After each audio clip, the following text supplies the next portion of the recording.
Assalamualaikum warahmatullahi wabarakatuh.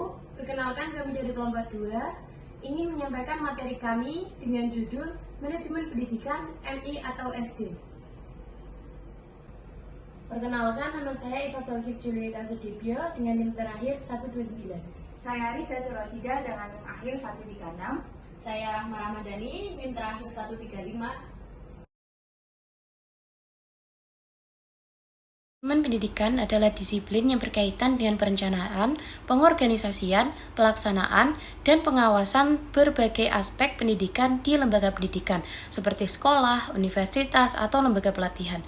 Tujuannya adalah untuk memastikan bahwa proses pendidikan berjalan efisien, efektif, dan mencapai tujuan yang telah ditetapkan. Yang kedua yaitu aspek-aspek manajemen pendidikan MISD. Yang pertama, manajemen kurikulum. Kurikulum adalah materi pelajaran, kegiatan, praktik, dan seluruh pengalaman peserta didik di sekolah yang dirancang secara matang untuk menjadikan peserta didik cerdas baik dari segi intelektual, emosional, maupun spiritual. Isi kurikulum sendiri mencakup aspek afektif atau nilai dan moral, aspek kognitif, dan aspek psikomotorik. Yang kedua, yaitu proses belajar mengajar. Belajar merupakan suatu proses yang dilalui oleh peserta didik di mana guru sangat berperan penting dalam proses pembelajaran. Salah satunya yaitu model pembelajaran adalah model pembelajaran Paikem. Pembelajaran ini menempatkan seorang siswa sebagai individual yang memiliki pengetahuan dan mampu mencari pengetahuan sendiri dengan bimbingan guru.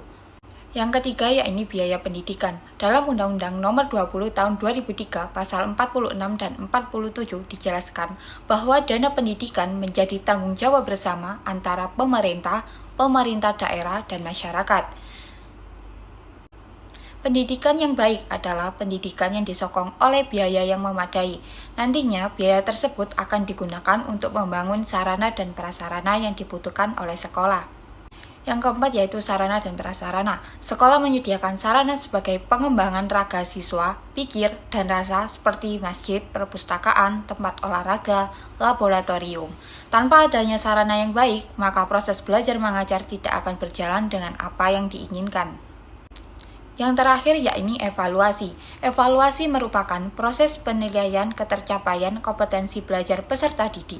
Di dalam evaluasi, hasil belajar harus dicantumkan, sikap, keterampilan, dan pengetahuan peserta didik. Dari kelima aspek-aspek tersebut sangat penting dalam manajemen pendidikan MI atau SD untuk menciptakan lingkungan pendidikan yang berkualitas dan mendukung perkembangan holistik siswa. Yang ketiga ada tujuan dan target manajemen. Tujuan dan target manajemen pendidikan MI atau SD adalah menciptakan lingkungan pendidikan yang mendukung perkembangan holistik siswa dan memastikan kualitas pendidikan yang tinggi. Tujuan-tujuan ini membantu dalam mencapai hasil yang diinginkan dalam dunia pendidikan dasar. Manajemen pendidikan SD atau MI bermutu merujuk pada praktik dan proses pengelolaan sekolah dasar atau SD atau madrasah ibtidaiyah atau yang biasanya disebut dengan MI dengan tujuan untuk mencapai standar kualitas pendidikan yang tinggi. Dalam konteks ini, mutu atau kualitas pendidikan mencakup berbagai aspek seperti hasil belajar siswa, pengembangan kepribadian siswa, kualitas pengajaran, penggunaan sumber daya yang efisien, dan keterlibatan masyarakat di dalamnya. Sekian, terima kasih. Jangan lupa like, comment, and subscribe.